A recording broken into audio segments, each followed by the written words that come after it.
Hola.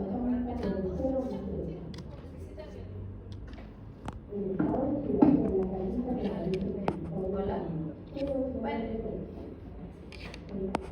Ya, vamos a hablar de un tema relativamente sencillo.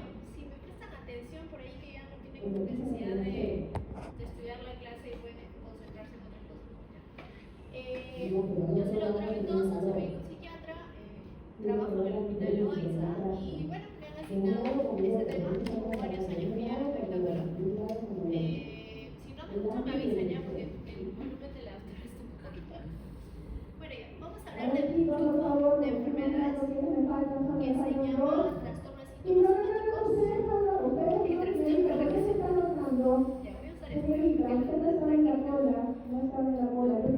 y ya, ok. Muy bien, ya chicos, vamos a hablar de un grupo de enfermedades. Lo más importante de mi labor el día de hoy es solamente que sepan diferenciar uno del otro. Son como 4 enfermedades, hay que diferenciar una del otra. Si me entienden la diferencia, ya está, porque son casos clínicos, hay que diferenciar y nada más, ¿ya? Ok, lo que hay que entender es que todas estas enfermedades pertenecen a este grupo porque tienen algo en común. Entonces, ¿qué tienen en común?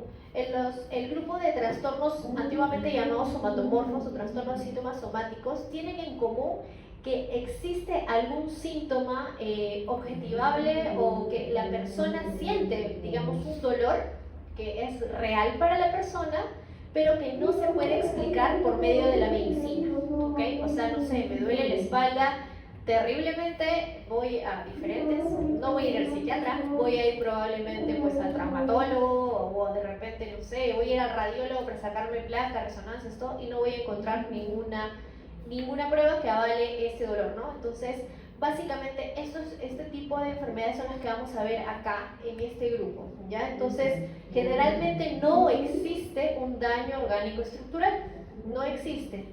Si es que existiera, no justifica el malestar que va a verbalizar nuestro paciente, ¿ya? Entonces, por eso es importante y es prácticamente las características de las enfermedades que vamos a ir revisando, ¿ya? Y también es importante mencionar que algunas de ellas, estas molestias, estos dolores que van a poder presentar, van a generar un cierto grado de discapacidad de la persona que lo está experimentando, ¿ya? Ok, sin más preámbulos, esto es básicamente lo que vamos a revisar ahora. Básicamente los 5 primeros, que es el trastorno de síntomas somáticos, antes llamado somatomorfo o trastorno de somatización, ahorita lo vamos a revisar. El otro es el trastorno de ansiedad por enfermedad. El otro es el trastorno conversivo, que seguro lo han escuchado en algún momento. Y vamos a tener el trastorno facticio, ¿ya? Y de ahí de pasadita vamos a revisar el trastorno de simulación como para ver la diferencia, ¿ya? Eso es básicamente mi clase de hoy. Saben diferenciar cada uno y ya está, ¿ok? Muy bien, entonces vamos a empezar con el primero. El primero es el trastorno, bueno, hay que mencionar, como ya saben, en psiquiatría definimos las enfermedades con la clasificación del DSM, que es la clasificación de Estados Unidos, ¿no? Había un DSM-4 que se usaba hasta hace no mucho y ahí había bastante controversia con este grupo de enfermedades, que como pueden ver antes había una clasificación mucho más amplia y después decidieron ya no complicarse la vida y lo hicieron como que más sintetizado. De hecho es mucho mejor así, y yo les voy a explicar evidentemente lo que es ahora, lo que es el DSM-5, ¿verdad? Porque es lo que tiene que saber. Ok, primero, trastorno de síntomas somáticos. ¿Qué es un trastorno de síntomas somáticos? Aquí en realidad van a poder leerlo así como que con calma cuando estudien, si lo estudian, pero bueno, esto es la clasificación tal cual está en el DSM-5, ¿ya? Pero ¿qué consiste el trastorno de síntomas somáticos? La persona presenta un dolor, que puede ser cualquier dolor que ustedes puedan imaginarse, pero es un dolor que es desproporcionado a lo que se puede encontrar en un hallazgo médico y es un dolor que va a generar hasta discapacidad en la persona que lo experimente, ¿ya?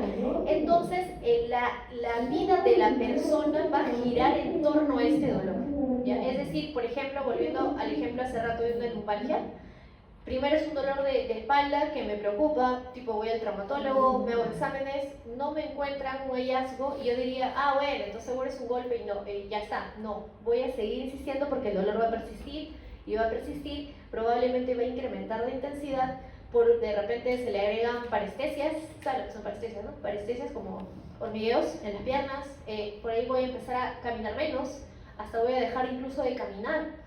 Llega un punto tal que va a generar una discapacidad este dolor. Y lo más frustrante es que van a ir a hacerse exámenes y el médico les va a decir, no tienes nada. Entonces el paciente va a estar más frustrado todavía, ¿ya? Entonces, estos dolores, este trastorno de síntomas somáticos, hay un dolor que es mucho más magnificado por la persona que lo que se puede encontrar en el hallazgo médico. ¿Ya? Esa es como que la característica y va a generar discapacidad, ¿ok? Entonces, si vemos un caso clínico, pues es una persona que tiene un dolor que no se justifica con los hallazgos médicos y que le genera discapacidad. Es eso, ¿sí? Y como no hay ninguna explicación médica, ¿cuál sería la explicación de esto? Por algo está clasificado dentro de las enfermedades de psiquiatría, ¿cierto? Ok, entonces, ¿qué vamos a encontrar? Que no hay un hallazgo suficiente que explique el síntoma que la persona está experimentando. Podría haber algún, por ejemplo, puede que le encuentre quizás una hernia en una resonancia, parece lumbalgia, pero que no va a justificar el nivel de discapacidad que le está generando el paciente. Entonces, eso se le explica a la persona, pero la persona, fuera de entender, lo que va a hacer es buscar otra opinión, o de repente se va a otro especialista. Estas personas van de especialista a especialista, pero su preocupación va dirigida al dolor intenso que sienten y a la discapacidad que les está generando. Y por eso es que estos pacientes llegan a psiquiatría después de haber ido por un montón de especialistas. Su historia clínica, yo que trabajo en Hospital General, llegan con una historia así, ¿no? Después de haber pasado por 1000 especialistas, haberle hecho todos los exámenes posibles y no le encontraron ningún hallazgo, ¿ya? ¿Ok? Ojo que estos pacientes no lo hacen a propósito, por si acaso. El sufrimiento es auténtico, o sea, les duele realmente, ¿no? El sufrimiento es auténtico, así no tenga explicación médica. La prevalencia es desconocida y ¿qué creen? Es más frecuente en mujeres, lamentablemente, ¿ya? Ok, ¿qué más podemos decir de esto? Es que el trastorno de síntomas somáticos, como ya les mencioné, va a generar discapacidad y lo más importante que tienen que entender es que si la persona está con dolor y todo el mundo le dice que no tiene nada y sigue con dolor y todo el mundo le dice que no tiene nada y un doctor le dice anda a psiquiatría, ¿qué creen que va a decir esa persona? Va a decir, vete a la acción. Pues no vienen, uno no viene. Si vienen, están con la peor actitud del mundo, entonces no tienen una predisposición de mejorar, no van a tomar la medicación por ende porque están seguros que lo que están sintiendo es verdadero, ¿no? Entonces tienen mal pronóstico, o sea, desde ahí, desde arranque, tienen muy mal pronóstico. Por esa razón, ¿ya? Porque no van a tener una buena adherencia al tratamiento y una mala conciencia de la enfermedad, por más que se les explique que está muy relacionado a la parte emocional, ¿ya? Entonces, ese es el problema con estos pacientes, ¿ya? ¿De qué dolor puede ser? Les dije, puede ser cualquier dolor, ¿no? Imaginemos, cefalea, cervicalgia, dosalgia. Puede ser un dolor en el epigastrio. Tenía un paciente que tenía rash, que le picaba todo, dermato le hizo todos los exámenes para todos los hongos existentes, todo le hicieron, nada. Hasta que le dijeron, anda a psiquiatría, y llegó pero con una actitud terrible, ¿no? Pero finalmente con la medicación mejoró. Entonces, es complicado. Vamos a tener desde síntomas de la esfera un poco neurológica, de síntomas incluso gastrointestinales, pruritos, vértigos. Pero lo más importante, acuérdense, para hablar de esta enfermedad es que el dolor es intenso, no se explica con un hallazgo médico y genera discapacidad. Eso es como que la característica para poder catalogarlo así. Y esto, independientemente de que ustedes decidan o no ser psiquiatras, lo van a ver ustedes más que yo. Porque si están en la especialidad que estén, van a cruzarse con estos pacientes mucho más que psiquiatría, porque les repito, para que lleguen a psiquiatría es bien difícil, van a llegar después de mucho tiempo. O no llegan, ¿ya? Muy bien. También dentro de estos síntomas están los funcionales que están repartidos en diferentes especialidades. Por ejemplo, el colon irritable, ¿quién lo ve? Gastro, ¿no? El fibromialgia, ¿quién lo ve? Reumato, ¿no? Y así están repartidos por ahí, ¿no? Dolores torácicos atípicos, ahí aborrotando a los cardiólogos, etc, etc. Dolores pélvicos crónicos en ginecología, que no le encuentran ninguna explicación, ¿no? Dicen que es enfermedad pélvica crónica, pero finalmente no es, entonces, etc, etc, etc, ¿no? Entonces vamos a tener estos síndromes funcionales que la finalidad es la misma, genera discapacidad y no se va a explicar por nada, ¿ya? Incluso van a ver que tanto la fibromialgia como el colon irritable, nuestros colegas de las otras especialidades utilizan clonazepam, alprazolam, ¿no? Para darle a los pacientes, ¿no? Y ahí sí reciben ellos el tratamiento, no en psiquiatría no, pero ahí sí los reciben. Así son. Pero bueno, como les dije, el pronóstico no es muy bueno por eso, ¿no? Produce discapacidad. Obviamente, si te está doliendo algo, vivir con dolor es horrible. Entonces, ese dolor, ¿qué puede generar? Puede agregársele depresión, agregársele ansiedad, entonces hace que la persona esté más vulnerable. Entonces, se pueden agregar más patologías mentales encima de lo que ya tienen, ¿no? Entonces, es bastante problemático, ¿no?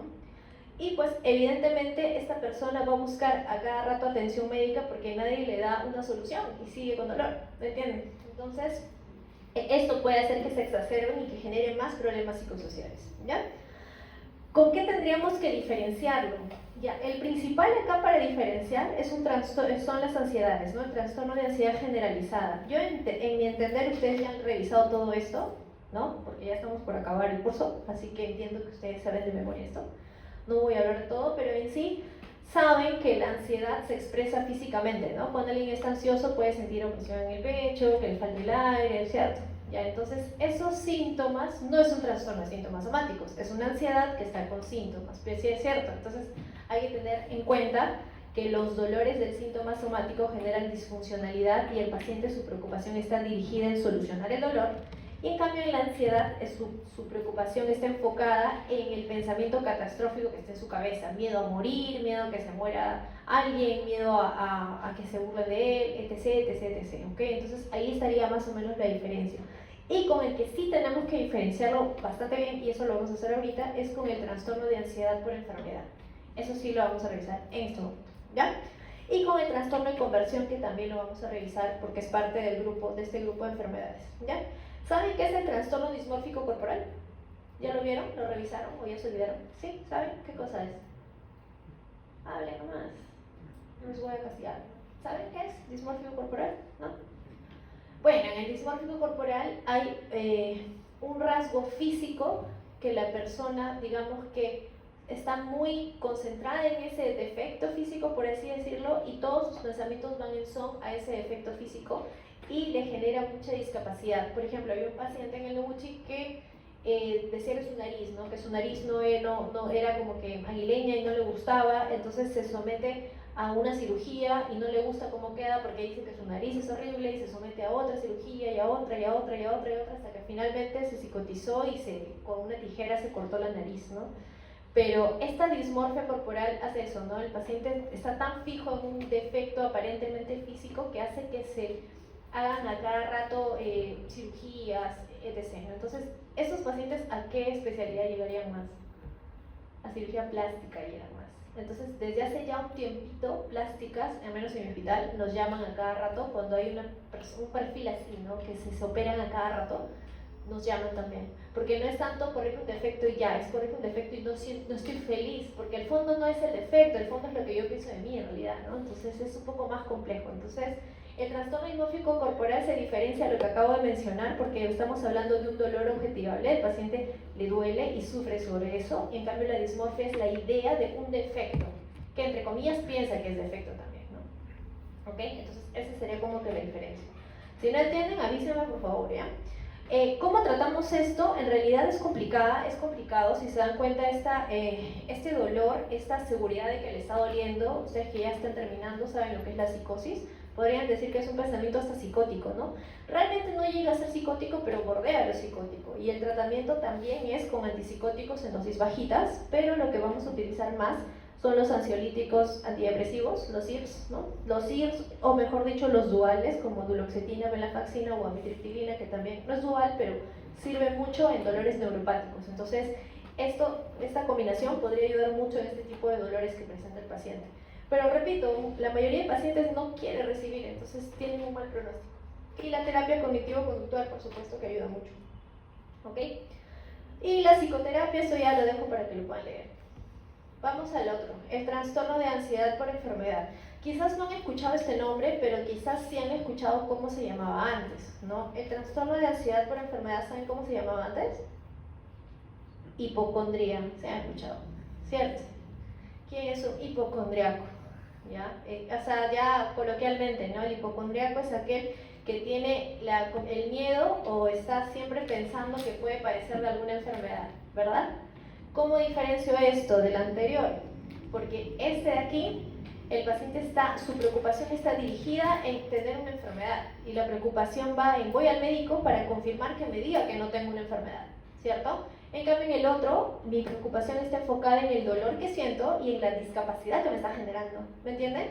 En cambio en la hipocondría, ex llamada hipocondría, puede que no haya ningún dolor y solamente sea mi idea de estar mal, ¿no? De repente estoy en un ambiente así y alguien estornuda y digo, ¿y si tenía COVID? Entonces me voy a hacer un test de COVID, ¿no? Hasta que me atienda, ¿no? Y me voy al neumólogo, me hago una radiografía, me hago una resonancia, ¿me entienden? No hay un dolor, no hay un síntoma objetivable, pero es la idea mía de estar enfermo, ¿ok? Entonces esa es la principal diferencia entre uno y otro, ¿ya? Para no se vayan a confundir, por favor, ¿ya? Ok, antes, esto es lo mismo que les digo, es tal cual el DSM para que lo puedan leer, pero básicamente es una preocupación de que yo tengo una enfermedad grave, ¿sí? Puede que no haya ningún síntoma, es solamente mi idea, pero puede que sí haya síntomas. O sea, de repente estamos aquí y uno estornudo y digo, ¿y si ya me contagié? ¿Y si tengo tuberculosis? Por ejemplo, solamente en la cabeza, ¿no? Ya, no, voy a hacerme mi acá. O sea, sí hay un síntoma, que es un estornudo, pero obviamente no es de la magnitud como para justificar la enfermedad, pero no importa, porque mi idea es de estar enfermo, ¿me entienden? Es que tengo este pensamiento de que puedo estar padeciendo una enfermedad. Entonces, estos pacientes, al igual que el anterior, van al médico a cada rato, ¿cierto? Pero el anterior va al médico a cada rato porque no encuentra una solución a lo que le pasa, porque está con dolor y está con discapacidad. Este va al médico a cada rato para que el médico le confirme que no tiene nada malo. ¿Me entienden la diferencia?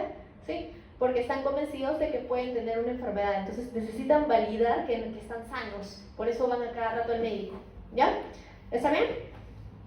Ok, antes se llamaba hipocondriasis o hipocondría, antes se creía que la hipocondría era solo la idea de estar enfermo, pero después se ha visto que algunas personas con hipocondría sí pueden tener ciertos síntomas, entonces por eso decidieron cambiarle el nombre a trastorno de ansiedad por enfermedad, ¿no?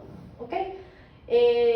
La convicción de estar enfermo, los síntomas están, pero como les repito, la diferencia entre el trastorno de síntomas somáticos y este es que los síntomas de aquí puede que no existan, puede que sean mínimos y no le van a generar discapacidad. En cambio en el otro sí. ¿Ya? ¿Está bien? Clarísimo. No se vayan a confundir. Ya si se confunde el examen, ahí sí ya no sé qué hacer con ustedes. Trastorno de ansiedad por enfermedad, a diferencia del anterior, varones y mujeres por igual. ¿Ya? Tanto varones como mujeres pueden ser hipocondríacos, ¿ya? Obviamente, pues el hipocondríaco no solo va al médico, pues vive en internet, ¿no? Es el que le recetas el paracetamol y se empieza a leer todas las reacciones adversas y todo hasta que dice 0.0.1%, eso, ¿no? Entonces puede asociar todo con lo que pueda sucederle en su cuerpo, lo puede asociar a la posibilidad de tener una enfermedad o una reacción adversa, ¿no? Entonces también son complicados porque también tienen una mala herencia de tratamiento, ¿no? Porque todo les cae mal también, ¿no? Todo lo perciben así, de esa manera, ¿no? Entonces son pacientes bastante complicados, no solo en venir a psiquiatría. Y la forma los diagnósticos diferenciales, bueno, obviamente con una psicosis vale la pena, porque es una idea fija de estar enfermo, ¿no? Pero no es realmente psicótica, realmente la idea cede una vez que el médico le dice, oye, no tienes nada, y está a tu casa, entonces como que se tranquiliza, hasta que venga otro síntoma, venga otra idea y vuelva otra vez a lo mismo, ¿no? ¿Ok? Más que nada, la diferencia principal está con el que acabamos de hablar, con el trastorno de somatización o de síntomas somáticos. Con ese no se pueden confundir, ¿ya? Esa es la gran diferencia entre uno y el otro, acuérdense bien, ¿ya? La evolución obviamente es crónica, el tratamiento es muy parecido al anterior, también son con antidepresivos o los inhibidores selectivos de la recaptación de serotonina, como la sertralina, fluoxetina, paroxetina, ¿no? También podemos usar antipsicóticos pero en dosis muy bajitas y como ya se pueden imaginar no aceptan el diagnóstico de psiquiatría, ¿no? Repito, estos pacientes para que lleguen a nosotros es bien difícil, ¿ya? O es un hallazgo muy raro. O a veces llegan en medicina, en emergencia, y ya no saben qué hacer con el paciente, y dicen, está muy ansioso, nos llaman y terminamos viendo de que parece que es un trastorno de síntomas somáticos o es una hipocondría, ¿no? Por ahí, pero no es que vienen directamente a nosotros, ¿no? No van a aceptar el diagnóstico. ¿Hasta ahí clarísimo? Van dos. Tercero, trastorno conversivo, el CONVER. ¿Han escuchado esto del CONVER alguna vez? ¿No? Ya, ¿qué es el trastorno conversivo? Este es el favorito, todos los médicos internistas detestan este tipo de diagnóstico. El trastorno conversivo es una persona que va a experimentar de manera aguda un síntoma que generalmente es de estirpe neurológica, ¿ya? Que no se va a explicar con ningún hallazgo clínico evidente, ¿ya? Imaginemos, no sé, una chica le termina su flaco y se desmaya, ¿ya? Se despierta y no puede caminar. Está inválida, sí, está. Paraparesia, no puede caminar. ¿Qué hacen? Traen silla de ruedas, la llevan a la emergencia, ¿no? La llevan a la emergencia, llaman al neurólogo, le piensan, no sé, en Guillain-Barré, etc. Pueden pensar, ¿qué hacen? Le hacen una punción lumbar, todo. Llega el chico que le terminó, se amistan, se abrazan, regresan y a los 2 días empieza a caminar otra vez, ¿ya? Ese es más o menos un trastorno conversivo, ¿ya? Les repito y les aclaro, porque esto mis colegas no entienden, no es a propósito, por si acaso. Es inconsciente, no es que deciden dejar de caminar, no, es algo inconsciente, ¿ya? Pero parecería por la forma, ¿ya? ¿Ok? Entonces el trastorno conversivo, a diferencia de los anteriores, que es como que crónico, esto es agudo, pasa algo y empieza el síntoma neurológico por lo general, ¿ya? Entonces vamos a tener uno o más síntomas, generalmente si hablamos de neurología más es de la función motora, puede ser una hemiparesia, puede ser una parálisis facial, puede ser paresia, por lo general, incluso pueden ser convulsiones, ¿no? Pero convulsiones que no siguen el curso de una convulsión normal, ¿no? Incluso hasta de repente, bueno, no sé si ya llevaron neuro, no han llevado todavía. Bueno, las convulsiones tienen como una previa a la convulsión y después de la convulsión, ¿no? Entonces que el paciente generalmente queda con somnolencia, entonces vamos a ver que estas personas convulsionan y después están como si nada, ¿no? O de repente se desmayan y le levantas el brazo y lo haces a propósito como para que le caiga y como que cae así, no se golpea en la cara, no sé, hay ciertas características que no coinciden con una convulsión o con un desmayo que naturalmente podríamos ver, ¿no? Entonces aquí vamos a ver que es un problema neurológico agudo que no se explica por ningún hallazgo neurológico, ¿ya? Y lo que les acabo de mencionar de que la flaca, que le terminan y todo, es que por lo general vamos a poder identificar una ganancia secundaria, por lo general, ¿ya? Una ganancia secundaria que casi siempre, en mi poca experiencia que tengo, casi siempre se asocia a problemas de pareja, por lo general, ¿ya? O a veces hay un problema muy grande, igualito, ¿no? Se desmayan, convulsionan, vienen convulsionando, les hacen su electroencefalograma, nada. Empiezan a hablar un poco más del tema, todo está más tranquilo y ya no vuelven a convulsionar más, ¿no? Entonces, por lo general hay una ganancia secundaria, ¿ya? ¿Okay? A diferencia de los anteriores, este es agudo. A esta enfermedad antes le llamaban histeria, ya seguro han escuchado porque coloquialmente a veces dicen que las mujeres son histéricas, ¿no? Coloquialmente. Histeria viene de histeris, histeris es útero. Antiguamente se llamaba esta enfermedad histeria porque se veía más en mujeres. Las mujeres más presentan el trastorno conversivo, lamentablemente, así es, ¿ya? ¿Ok? Entonces esa es la razón por la cual se llama así. Entonces vamos a tener síntomas o como un déficit, ¿no? Motor o sensitivo, agudo, que son provocados, tienen un factor psicológico, como ya se pueden imaginar, ¿no? Entonces tiene un fondo psicológico y pues no hay una evidencia o algo que sea compatible con una enfermedad neurológica. Pero lo que sí les tengo que decir es que para yo decir que un paciente tiene trastorno conversivo, tiene que verlo en neurología y descartarlo, porque este es un diagnóstico de descarte. Es mi obligación llamar siempre al neurólogo. No voy a decir, es conversiva y la dejo, ¿no? Y de repente hiciera una convulsión, parecía que no, pero hiciera, ¿no? ¿Me entiendes? Entonces no hay que tampoco minimizar tampoco, porque les repito, las personas no lo hacen a propósito, es algo totalmente inconsciente, ¿ya? ¿Ok? Entonces, de todo lo que hemos visto, el conversivo es agudo, ¿ya? No lo va a descartar en neurología y pues se pueden asociar otros síntomas. Es importante mencionar también que es más común en mujeres, como ya han visto. Vamos a ver, creo que por acá está. Bueno, en cuanto a hay muchas maneras de tratar de explicar esto. Por ahí dicen que es una conducta aprendida, que de repente cuando la persona era más jovencita, hablo en femenino porque no sé mujeres, por ahí hubo alguna experiencia en el que le sirvió, de repente estando enferma recibió más cuidados, más atenciones, entonces aprendió eso, ¿no? Y quizás inconscientemente llega, cuando está en un problema muy grave, se refugia en eso, ¿no? Y vuelve a aparecer, ¿no? Son teorías, ¿no? Pero en general hay factores psicológicos de fondo, ¿ya? Algo que también les quiero comentar, que es también bien importante, y eso sí suelo colocárselos en sus preguntas, es que hay una característica que se llama la bella indiferencia, así se llama, bella indifference, una cosa así, ¿ya? ¿Qué es la bella indiferencia? La bella indiferencia es que el paciente, por ejemplo, si ustedes se desmayan y se despiertan y no pueden mover las piernas, ¿cuál sería su reacción? Obviamente le generaría como que, ¿qué rayos pasa? ¿No? Obviamente preocupación, angustia. Entonces, si yo te voy a entrevistar como psiquiatra y tú no puedes mover las piernas y realmente no sabes por qué, obviamente mínimo estarías súper preocupado, en desesperación, me dirías, ¿no? ¿Qué pasa, no? Pero no, tú le vas a entrevistar a estos pacientes y te están contando, sí, que me terminó y no sé qué, y te están hablando de la pelea, te están hablando de la situación en casa, te están hablando de su conflicto, y no puede mover las piernas, y es como que no puedes mover las piernas, como que tus prioridades están un poquito, llama la atención, no es como que perdiera el foco de lo importante en ese momento. Entonces eso se llama bella indiferencia, ¿ya? Y cuando hay bella indiferencia muchas veces estamos frente a un conversivo, ¿ya? Entonces, si les pongo en caso clínico que viene de manera aguda, probablemente hay bella indiferencia, hay un déficit motor neurológico que no se justifica con hallazgos clínicos, probablemente se trate de un conversivo. ¿Está bien? ¿Sí? ¿Está bien? Ok, muy bien. Listo.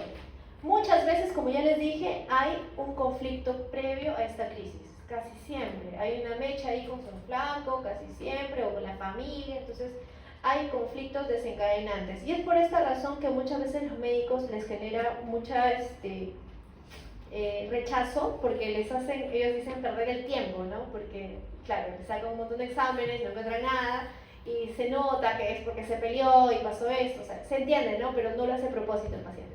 ¿Sí? Y sí es nuestra obligación descartar, porque este es un diagnóstico de descarte, no puedo mandarme de frente a decirles compra, ¿ya? Muy bien, como dije, síntomas puede ser cualquier síntoma de la parte neurológica, ahí tienen un montón para que lean, parálisis, catalepsias, letargias, etc, etc, etc. Incluso las convulsiones conversivas, cuando está por convulsionar un paciente, la mayoría de ellos tienen un aura, como lucecitas que ven antes de la convulsión, ¿no? Muchas veces, casi la mayoría de convulsiones tienen aura, ¿no? Entonces esta convulsión, como no es una convulsión como tal, puede que no tenga aura, ¿no? La mayoría de convulsiones puede relajar esfínteres, esta no va a relajar esfínteres. O sea, hay características que como que no van a coincidir con una convulsión regular, ¿ya? No sí un esquema tónico-clónico, que es lo que generalmente vemos, ¿no? Muchas veces los pacientes, imagino que saben, cuando convulsionan pueden llegar a morderse la lengua, por ejemplo, ¿no? Entonces la persona no se va a lesionar para nada la lengua ni nada por el estilo, ¿no? Entonces hay cositas que nos pueden llegar a hacer ver de que pues, el paciente no es una convulsión como tal, ¿no? Eso. Muy bien, listo. Como ya les dije, la mayoría va a resolver de forma espontánea. Y si la chica regresa con el chico, va a resolver rapidito, ¿ya? Pero si no, puede que demore un poco más, ¿ya? Por lo general, como digo, está relacionado a conflictos de pareja, pero pueden haber conflictos familiares también. Y si se resuelve por ahí que puede remitir, ¿no? Pero a veces puede demorar un poco, pero como les digo, es agudo, ¿ya? Lo más largo que podría durar inclusive puede ser hasta 6 meses, pero no es lo usual. Lo usual es que resuelva rápido, ¿ya? Pero que les repito, tiene que verlo sí o sí neurología, ¿ya? Porque a veces sí nos hemos dado con sorpresas de conversivos que convulsionaban, o sea, tenían ya epilepsia y hacen convulsiones, pero convulsiones conversivas, o sea, tienen ambas cosas, entonces no hay que minimizar tampoco, ¿no? Entonces tiene que verlo neurología también, ¿ya? Ok, listo, vamos a seguir. En cuanto a diagnósticos diferenciales, evidentemente hay que, lo primero, ¿con qué tenemos que diferenciar? Con lo neurológico, pues, ¿no? Evidentemente eso va a ser nuestra primera opción, ¿cierto? Y después vamos a ver lo del facticio y simulación, que lo vamos a ver en este momento. Muy bien, ¿cómo vamos a tratar esto? También con antidepresivos. Aquí lo que vamos a buscar más que nada es tratar de trabajar esa ganancia secundaria del paciente, esa necesidad que tiene, ¿no? de solucionar un conflicto de esa manera inconsciente, tratando de hacerla consciente, ¿no? Entonces, eso es un trabajo más terapéutico, que es un poco más pesado. Pero básicamente, como es tan breve esto, primero vamos a enfocarnos en tener una buena relación médico-paciente, ¿no? Para poder después ir viéndola en consultorio, ¿no? Por lo general, ¿ya? Acá les vuelvo a poner, acá está lo de la bella indiferencia. Si hablamos con el primero del trastorno de somatización que hablamos, obviamente bella indiferencia no va a haber, más que nada en el conversivo. Acuérdense que es agudo, bella indiferencia, con una situación en específico, síntomas neurológicos, ¿sí? ¿Está bien? ¿Clarito? Ya, pobre que no pone, no jale. Ya ven. Trastorno facticio. ¿Hasta ahí alguna pregunta? Ya estamos acabando, para no aburrirlos, porque creo que de acá tienen como 10 clases más. Ya. Trastornos facticios. ¿Hasta ahí? ¿Todo bien? ¿Sí? ¿Todo claro? Van 3, ¿sí? Ya. Faltan 2 y nos vamos. Ya. El trastorno facticio es relativamente sencillo de explicar, pero difícil de entender, ¿no? El trastorno facticio es una persona que finge estar enfermo, ¿ya? El facticio, yo finjo estar enfermo, pero sin ninguna finalidad, solamente con la única finalidad de establecer mi rol de enfermo, para estar enfermo. Dicho esto, el paciente puede fingir una apendicitis tranquilamente, hacerse operar, entrar a sala de operaciones, con simplemente el hecho de estar enfermo, ¿ya? No ganan absolutamente nada, no hay una ganancia, no ganan dinero, no evitan ir a la cárcel, no. Simplemente es cumplir el rol de enfermo, ¿ya? Ese es el trastorno facticio, ¿ya? Eso es básicamente todo. Ahora, ¿qué tenemos que entender del trastorno facticio? Que no existe ningún otro incentivo, solamente es estar en el rol de enfermo, ¿ya? Y como el paciente quiere mantenerse en el rol de enfermo, va a leer mucho, incluso puede llegar a engañar a los médicos porque finge muy bien la enfermedad que quiere padecer, ¿ya? Esta enfermedad se llama el síndrome de Munchausen. No sé si lo han escuchado alguna vez, pero es el síndrome de Munchausen. Es bastante raro y como el paciente finge muy bien, es hasta infradiagnosticado, ni se puede encontrar muchas veces, ¿no? Porque un cirujano que entra por una apendicitis, ahora y no es apendicitis, no le va a decir al mundo, oye, me equivoqué y no era apendicitis. No, pues no. Va a sacarle el apéndice probablemente y lo va a reportar como apendicitis, ¿no? Apendicitis es sin hallazgos específicos, así igual, ¿no? Entonces no se va a reportar. Entonces, eso es lo que ocurre, no hay mucho diagnóstico, es bastante raro, pero existe, ¿ya?